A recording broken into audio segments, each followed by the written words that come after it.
Welcome to simple recipes by Suvarna. ఈరోజు చాలా special recipe చేసుకుందాం. ఇది ఒక స్వీట్ రెసిపీ, చాలా టేస్టీగా ఉంటుందండి. మీరు ఇక్కడ ట్రై చేయండి. చాలా ఈజీగా ఇంకా చాలా హెల్తీగా ప్రిపేర్ అయిపోయే రెసిపీ ఇది. క్యారెట్ అంటే ఇష్టం లేని వాళ్ళకి ఇలాంటి రెసిపీ చేసి పెట్టండి.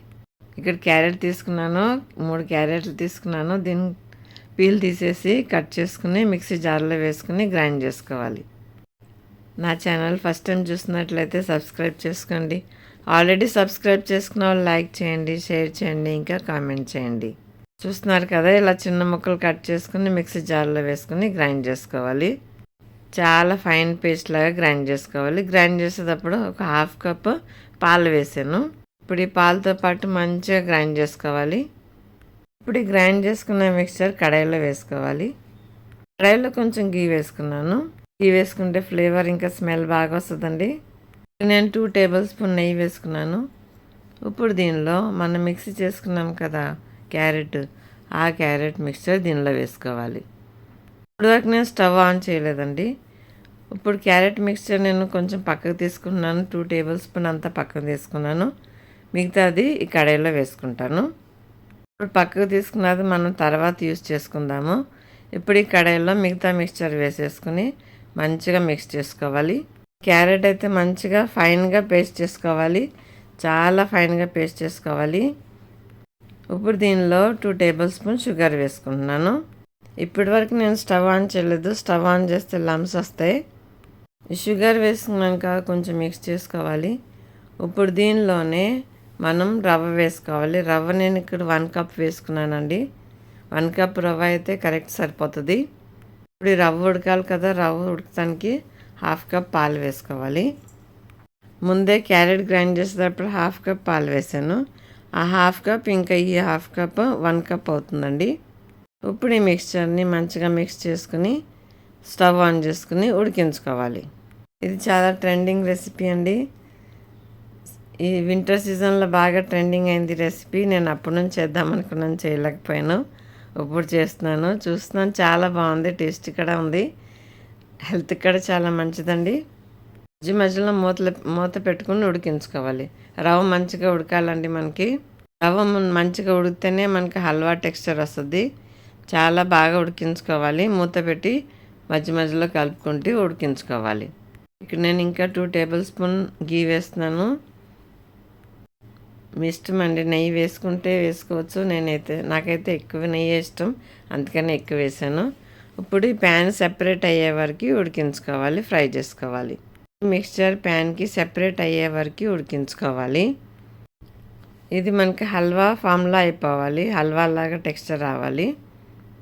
మీరు కావాలంటే ఇంకా ఉడికించుకుని హల్వా లాగా చేసుకోవచ్చు, హల్వా కూడా చేసుకోవచ్చు అండి. హల్వా కూడా ఇలా బాగుంటుంది, క్యారెట్ హల్వా. ఇప్పుడు స్టవ్ ఆఫ్ చేసుకుని మూత పెట్టుకోవాలి. ఆవిరికి ఇంకా ఉడుకుతుంది.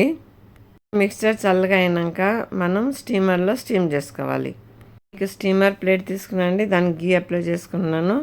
ఇప్పుడు మనం మిక్స్చర్ని చిన్న చిన్న బాల్స్ చేసుకుని ఈ స్టీమర్ ప్లేట్లో పెట్టుకోవాలి. చూస్తున్నారు కదా, ఇలా చేసుకోండి. మీకు ఎంత పెద్ద సైజు కావాలో దాన్ని బట్టి బాల్స్ ప్రిపేర్ చేసుకుని స్టీమ్ చేసుకోవాలి. ఇదిగోండి, నేను మీడియం సైజ్ బాల్స్ ప్రిపేర్ చేశాను. అన్నీ ఇలా ప్రిపేర్ చేసుకోవాలి. ఇప్పుడు ఈ ప్రిపేర్ చేసుకున్నాయి నేను స్టీమర్లో పెడుతున్నాను. బాల్స్కి కొంచెం గ్యాప్ ఇవ్వండి, ఎందుకంటే ఇది బాయిల్ అయినాక కొంచెం సైజ్ పెరుగుతాయి. ఇలా స్టీమర్లో పెట్టుకుని ఒక 6-7 మినిట్స్ స్టీమ్ చేసుకోవాలి. హై ఫ్లేమ్లో స్టీమ్ చేసుకోవాలండి. 6-7 మినిట్స్ అయితే సరిపోతుంది.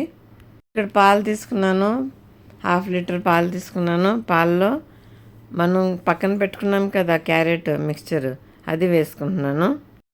ఇప్పుడు ఈ క్యారెట్ మిక్స్చర్ కూడా ఉడకాలి కదండి, పాలతో పాటు ఉడుకుతుంది. దీనిలోనే మిల్క్ పౌడర్ కూడా వేసుకున్నాను. మిల్క్ పౌడర్ 2 టేబుల్ స్పూన్ వేసాను. ఇప్పుడు ఈ మిక్స్చర్ మంచిగా కలిపేసుకుని మంచిగా ఉడకనియాలి. ఇక్కడ మన స్టీమర్లో స్టీమింగ్ కూడా అయిపోయిందండి. అక్కడ పాలు ఉడుకుతూ ఉన్నాయి, స్టీమ్ కూడా అయిపోయింది. ఇప్పుడు స్టీమ్ అయినాయి, చల్లగా అయిపోవాలి. ఈలోపు మన పాలు కూడా మరుగుతూ ఉంటాయి. లో ఫ్లేమ్లోనే పెట్టుకుని మరిగించుకోవాలండి. మనం తీసుకున్న పాలు హాఫ్ అయ్యే వరకు మరిగించుకోవాలి. ఇప్పుడు దీనిలో కండెన్స్ మిల్క్ వేసాను, కొంచెం వేసానండి కండెన్స్ మిల్క్, అందుకని మళ్ళీ షుగర్ కూడా వేసాను నేను. కావాలంటే మొత్తం కండెన్స్ మిల్క్ వేసుకోవచ్చు, లేదంటే మొత్తం షుగర్ కడ వేసుకోవచ్చు. ఇక్కడ మీరు పట్టిక బెల్లం కడ వాడుకోవచ్చు. చూస్తున్నారు కదా, ఇలా చిక్కబడాలి. చిక్కబడినాక చల్లగైన బాల్స్ ఒక్కొక్కటి దీనిలో వేసుకోవాలి. చాలా డెలికేట్గా ఉంటాయండి బాల్స్. చాలా జాగ్రత్తగా మెల్లిగా వేసుకోవాలి. ఇప్పుడు ఇది 2-3 మినిట్స్ ఉడికించుకోవాలి పాల్లో.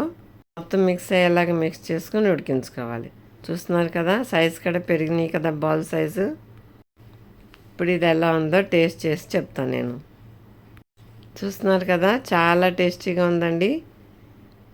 క్యారెట్ ఫ్లేవర్తో చాలా బాగా తెలుస్తుంది. మీరు కూడా ఒకసారి ఇలా ట్రై చేయండి. పిల్లలు కూడా ఇలాంటి రెసిపీస్ పెట్టండి, చాలా హెల్తీగా ఉంటుంది. నచ్చిందా మీకు? నచ్చితే లైక్ చేయండి, షేర్ చేయండి, ఇంకా కామెంట్ చేయండి.